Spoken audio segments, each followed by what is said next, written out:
Oi gente, tudo bem com vocês? Hoje eu tô aqui para gravar mais um vídeo que foi deixado sugestões por meio de direct no meu Instagram. Mas antes de eu falar para vocês o tema desse vídeo de hoje, eu vou pedir para vocês se inscreverem aqui no meu canal, para vocês darem aqui um like e, se possível, meu povo, compartilhe esse vídeo por meio do seu WhatsApp, no seu Facebook ou por qualquer rede social aí que possa propagar esse vídeo para o máximo de pessoas, beleza?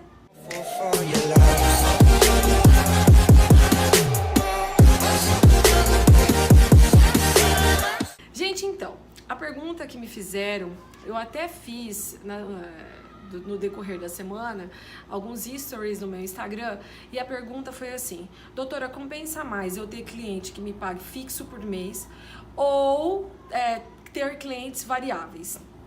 Olha, isso é uma pergunta de um cunho tão subjetivo, porque é assim, ó, eu vou falar da minha área, que é direito do consumidor, ok? Eu já trabalhei no direito do consumidor, eu já advoguei para a empresa.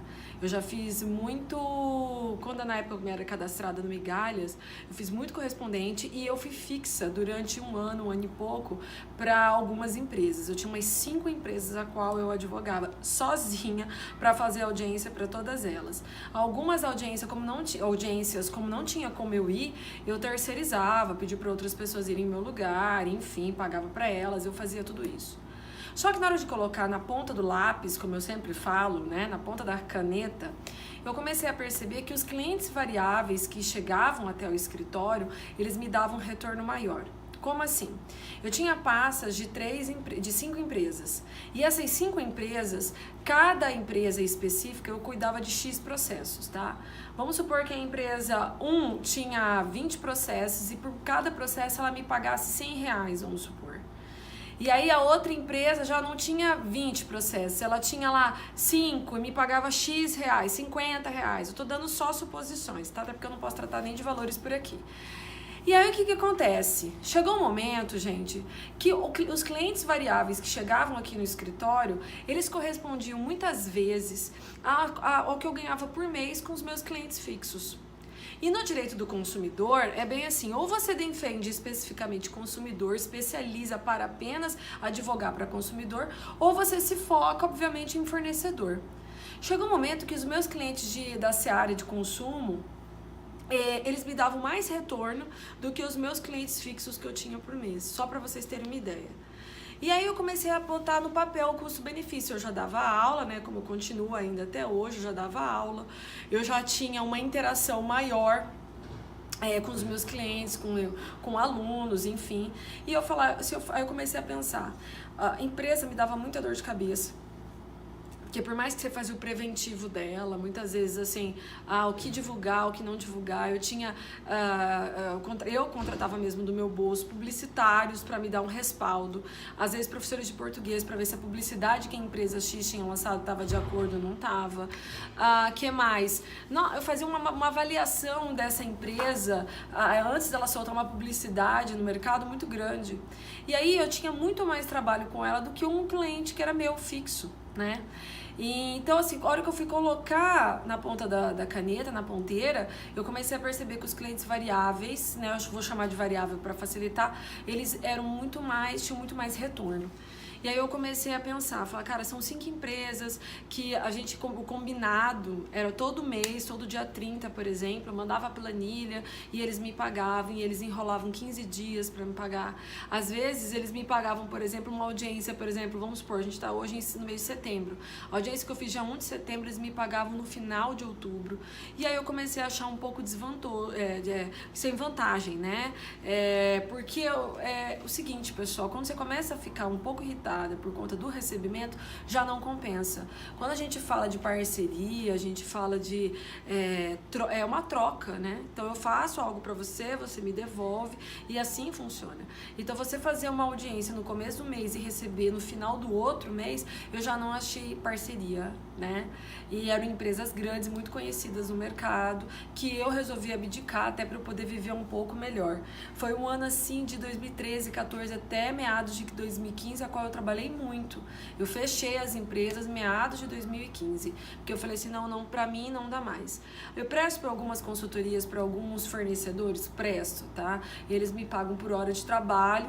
Eu falo, olha, essa publicidade pode ser lançada, essa não, essa tá melhor. Eu mando para uma correção muitas vezes. É assim, gente, é complicado, sabe? E quando você se foca em algo específico e trabalha por aquilo, expande, você vê o seu trabalho tendo um reconhecimento, você vê cliente satisfeito.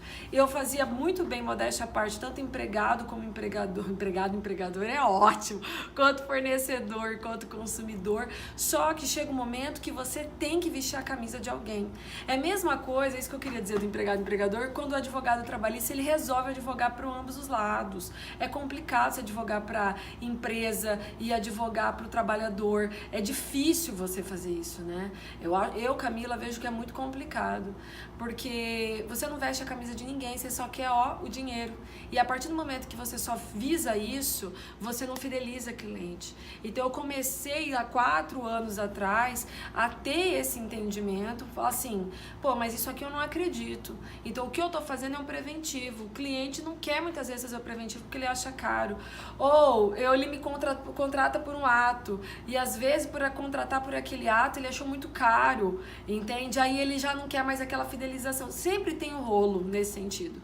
Já o consumidor não. O consumidor, quando ele é bem tratado e você resolve o problema dele, ele vem várias vezes, ele te indica para outras pessoas.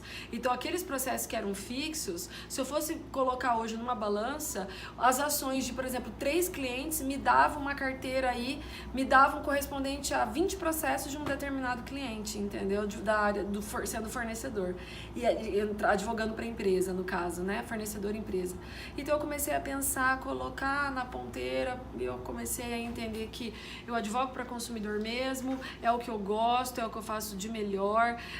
A consultoria eu consigo fazer também, mas advogar para a empresa hoje, não mais, não consigo fazer isso por uma questão de até comprometimento com o consumidor, enfim. Para mim foi bom porque tem 2 anos que eu dou aula só na área de direito do consumidor na universidade, as grades são minhas, eu estudo, levo as minhas experiências do escritório para os consumidores e é o que é muito bacana. Então, respondendo a pergunta aí que me deixaram por meio de direct, então vou responder para você o seguinte: você vai ter que ver, colocar na ponta do seu lápis o que é melhor para você. Se é você ter um fixo por mês advogando para fornecedor, se para você compensa, ou ter um rotativo de consumidor. Se você tá sozinho e der conta de advogar para as duas partes, legal, eu não aconselho. Mas se você tá no início da sua carreira e quer fazer isso e é necessário fazer, sem problema nenhum, faça. Tá?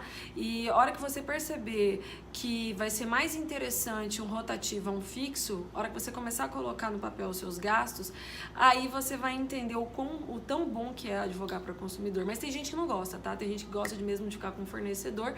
E para advogar para fornecedor, eu já falo para vocês fazerem a consultoria. É melhor fazer o preventivo. Legal? Gostaram desse vídeo? Espero que sim. Dê seu joinha aqui, compartilhe esse vídeo e, enfim, me segue aí no Instagram, Camila com Camens Advocacia, no Facebook também, Camila com Camens Advocacia.